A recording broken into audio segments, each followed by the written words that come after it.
Hello नमस्कार साथियों, मैं सुनील आपका स्वागत करता हूं आपके अपने परिवार बैक बेंचर क्लासेस में। आज हम रीजनिंग का सिलेबस डिस्कस करेंगे, जिसमें कि जानेंगे हम कि बेसिक सी चीज़ें कि कौन से एग्ज़ाम में कौन से टॉपिक से कितने कितने क्वेश्चन बनने की संभावनाएं होती हैं। आइए चलिए देखते हैं।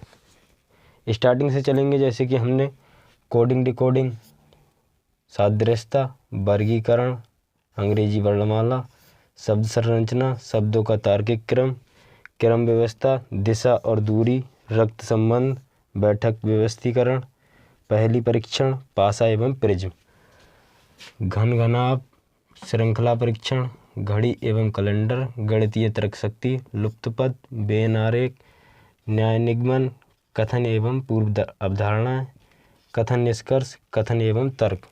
आपके लिए बता दूं कि ये सिलेबस केवल और केवल हमारे लिए वर्बल में ही काम आएगा। जो वर्बल रीजनिंग का हिस्सा है उसी में आएगा। नॉन वर्बल का सिलेबस हम आगे डिस्कस करेंगे जब ये हमारा कंप्लीट हो जाएगा। आइए चलिए देखते हैं कि कितने कितने क्वेश्चन बनते हैं। सबसे पहले हम बात करते हैं कि कोडिंग डिकोडिंग से। अगर एग्ज़ाम के आधार पर ही बात करेंगे, जैसे कि अगर कोई एसएससी का एग्ज़ाम होता है जिसमें कि 25 क्वेश्चन आ रहे हैं रीजनिंग के, तो उस हिसाब से हम बात कर रहे हैं। अभी देखेंगे, जैसे मान लीजिए CISF का भी एग्ज़ाम है रिजल्ट में, उसमें देखेंगे कि कितने कितने क्वेश्चन आते हैं या कितने आने की संभावना बन रही है।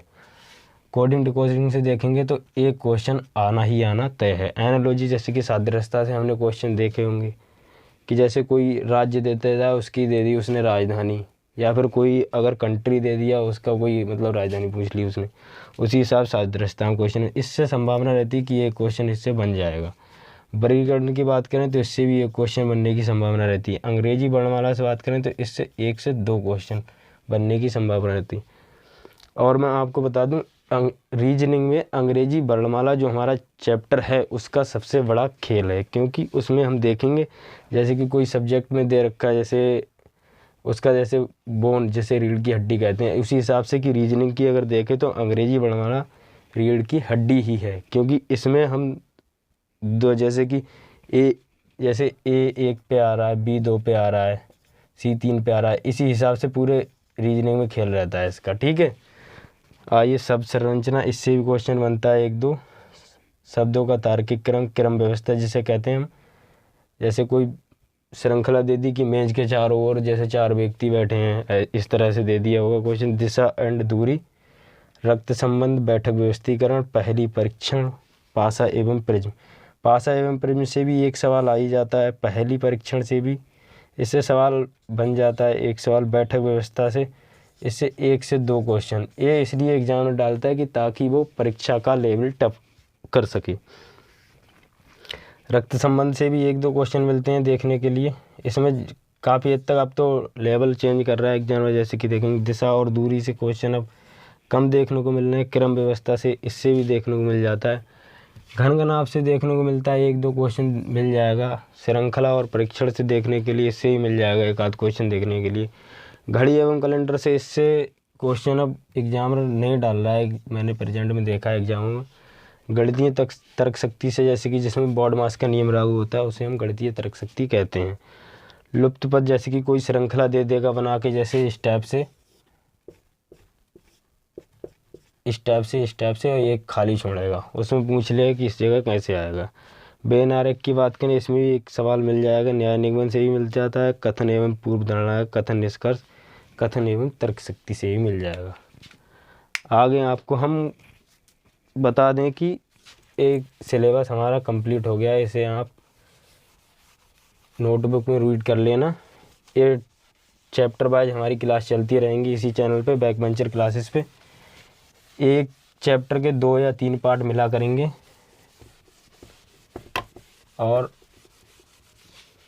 मैं आपके लिए आज कुछ बेसिक सी नॉलेज दूंगा, जिसमें कि हो सकता है, जैसे अभी हम देख रहे थे अंग्रेजी वर्णमाला। अंग्रेजी वर्णमाला में हम कैसे याद रखें इन नंबर के, मतलब जैसे कौन सा अक्षर कितने पे आता है। ठीक है, जैसे हमारा हो गया, जैसे एक पे जैसे ए आता है, ठीक है, 2 पे बी आता है, ठीक है, सी पे 3 आता है, डी पे 4 आता है, ई पर 5 आता है, ये देखते, ये तो हमें सबके लिए याद ही होते हैं, अक्सर हम देखते हैं, ऐसे पढ़ते रहते हैं छोटे से ही, तो हमें याद ही रहते हैं। ठीक है, ऐसे ही हम देखेंगे कि जैसे हमारा हो गया एफ। एफ जैसे देखेंगे ये कितने आता है, नहीं ध्यान रहता है हमारे लिए। तो देखो एफ, एफ बोलते हैं फिक्स। जैसे फिक्स बोला, हम बोल देंगे इसे 6, हम उल्टा कर देंगे, फिक्स 6, ये हो गया 6 पे। ठीक है, अब आ गया जी। जी हम कैसे बनाते हैं, ऐसे। ठीक है, ये G7 बात है, इसमें ए वाला हमें ढूंढना है, इसमें जी इस तरह से 6 7 दिखाई दे रहा है इसमें। ठीक है, अब आ गया एच। एच आता है 8 पे, इसे कुछ नहीं करना है, बस केवल और केवल इसको बंद कर देना है, 8 हो जाएगा। ठीक है, आई। आई को ध्यान रखना है सिंपली इस तरह से कि हाँ ये 9 पे आता है। ठीक है, जे, जैसे हम फ़ोन चलाते हैं J2, 2 से 10 ध्यान रखना है। ठीक है, J2 फ़ोन चलाते हैं तो जे से T से 10 ध्यान रखना है। ठीक है, J10 पे आता है। K11। ठीक है, के में देखेंगे कि हम एक डंडा है। ठीक है, इसके इधर ए इधर है। ठीक है, तो एक इधर हो गए, ये 2 11 पे हो जाएगा। ठीक है, के। अब देखेंगे एल। हम सब जैसे पीते हैं पेप्सी, तो पेप्सी सबको पसंद होती है, अपनी अपनी पसंद होती है, ऐसे याद रखने के लिए बता रहा हूँ मैं, जैसे कि ध्यान रखेंगे इसको। एल, जैसे लिम्का पीते हैं, हमें लिम्का पीनी है 12 वाली। ठीक है, एम, एम 13 पे आता है, इसी तरह से देखेंगे हम। ठीक है, एम, इसमें कुछ ध्यान नहीं रखना है, इसे एम को इस तरह से घुमा के लिख देना है इधर। ठीक है, 13 पे हो गया। ठीक है, एन 14, एन ध्यान रखने के लिए एन 14। ठीक है, इसे ध्यान रखने के लिए आप वैसे ध्यान रख सकते हैं कि जैसे ये देख सकते हैं कि ये 4 आ रहा है। ठीक है, अगर ट्रिक से ही देखना है तो ये देख लो, ये 4 आ रहा है। ठीक है, एन 14, एन 14 पे आ रहा है। इसकी हर तरह से ट्रिक बता रहा हूँ मैं। एन 14 पे आ रहा है, एन 14 पे आ रहा है। O, P, Q, R, S, T, U, B, W, X, Y, Z. ठीक है, जैसे हम देख लें ओ, कहते हैं ओ आता है 15 पे। ठीक है, 15 पे आता है। पी, देखा होगा उन्होंने, जैसे प्रियंका चोपड़ा, हीरोइनी का नाम ले लेते हैं हम। ठीक है, प्रियंका चोपड़ा, जैसे प्रियंका चोपड़ा अब कितने साल की होगी, 16 साल की। ठीक है, अब क्यू, क्यों देखेंगे हमारे, जैसे क्यों रानी कैसी होनी चाहिए, जैसे मतलब सुंदर सुशील होनी चाहिए, मतलब 16-17 साल की। ठीक है, तो इसे 17 साल रख लेंगे हम। ठीक है, अब देखेंगे आर। आर जैसे हम देखते हैं बॉलीवुड में कि रेखा, तो रेखा के लिए हम कितना देंगे, वो भी 18 साल की, देख रहे हो कितनी एज में कमाल कर रही हैं, ये आर 18 हो गया। ठीक है, एस, एस के लिए सिंपली ध्यान रखेंगे एस 90। ठीक है, टी, जैसे टी जैसे हमने ध्यान रखा था जे के लिए, उसी तरह से ध्यान रखेंगे टी के लिए। टी का मतलब होता है जैसे T2, T2 मतलब 20। ठीक है, यू, और इसे ध्यान रखेंगे यू, यू मतलब अंडर 90, अंडर 20, अपने देखते हैं क्रिकेट चलते हैं, इसे ध्यान रखेंगे अंडर 21। ठीक है, ये देखेंगे बी है हमारा, बी, यू बी। ठीक है, बी सिंपली ध्यान रखेंगे 22 पे आता है। ठीक है, ये डब्लू है हमारा, ये सब थोड़ा डब्लू। ठीक है, डब्लू, इसे ध्यान रखेंगे हम, जैसे ये 23 पे आता है, सिंपली इसे इस तरह से रखेंगे।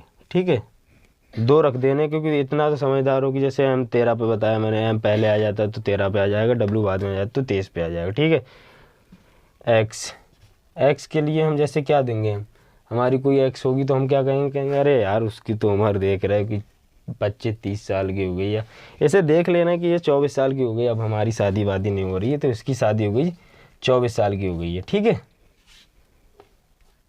बाई, सिंपली ध्यान रखेंगे बाई 25 का हो गया। ठीक है, जेड 26 का हो गया। ठीक है, ये थी मेरी ट्रिक, इसे ध्यान रखना, आराम से पढ़ते रहना, वीडियो देख लेना, दोबारा से याद हो जाएगी सिंपली, बहुत सिंपल भाषा में समझाया मैंने। ठीक है। अगर चैनल पे देखो नए ही होगे, क्योंकि मैंने आज से ही स्टार्टिंग की है, चैनल को सब्सक्राइब करना एंड लाइक करना एंड शेयर करना। आगे आपके लिए मैं कंटिन्यू क्लास रखूँगा, जैसे कि रीजनिंग हो गई हमारी, मैथ हो गया, जीएस में हर तरह के अलग अलग चैप्टर वाइज, अलग अलग टॉपिक वाइज वीडियो डालता रहूँगा मैं आपके लिए, हिंदी इंग्लिश सब तरह की। ठीक है। नमस्कार साथियों, स्वागत।